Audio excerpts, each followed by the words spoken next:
മനസ്സിലായി ചേട്ടാ.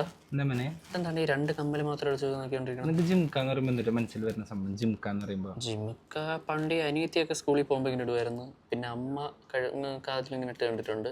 പിന്നെ ചേച്ചി ഇതെനക്ക് വലിയ ഗോൾഡൻ ജിമിക്കൊക്കെ ഇട്ട് കണ്ടിട്ടുണ്ട്. ജിംക്കാന്നൊക്കെ മനസ്സിലാകുമ്പോൾ എല്ലാവർക്കും ഒരു ഗോൾഡൻ കളർ സംഭവമായിട്ടില്ല നമുക്ക് തോന്നാം. അതെ, ഇത് നമ്മുടെ പുതിയൊരു ഡിസൈനാണ്. ഇത് റോഡിയം എന്ന് പറഞ്ഞ പ്ലേറ്റിങ്ങിൽ നമുക്കൊരു ബ്രാസിൽ ചെയ്തിരിക്കുന്ന ഒരു കമ്മലാണ് ഇത് വരുന്നത്.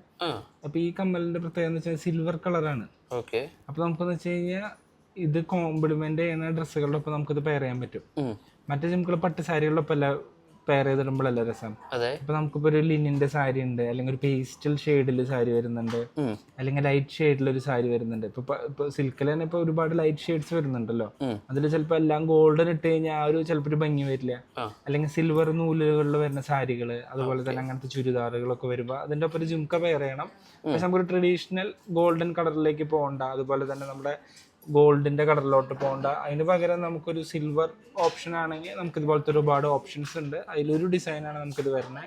പിന്നെ ഈ ജിംക്ക വരുന്നത് ഒരു ഊപ്സ് വന്നിട്ട് അതിലൊരു ജിംക്ക വരുന്ന പോലെയാണ് ഈ ജിംക്ക വരുന്നത്. ഇതിന്റെ പുറകിലും ഡിസൈൻ തന്നെയാണ് വരുന്നത്. അപ്പോൾ അതങ്ങനെ ഒരു ഭംഗി കുറവ് ഉണ്ടാവില്ല. ബാക്കിൽ നോക്കിയാൽ ഒരു ഭംഗി ഉണ്ട്.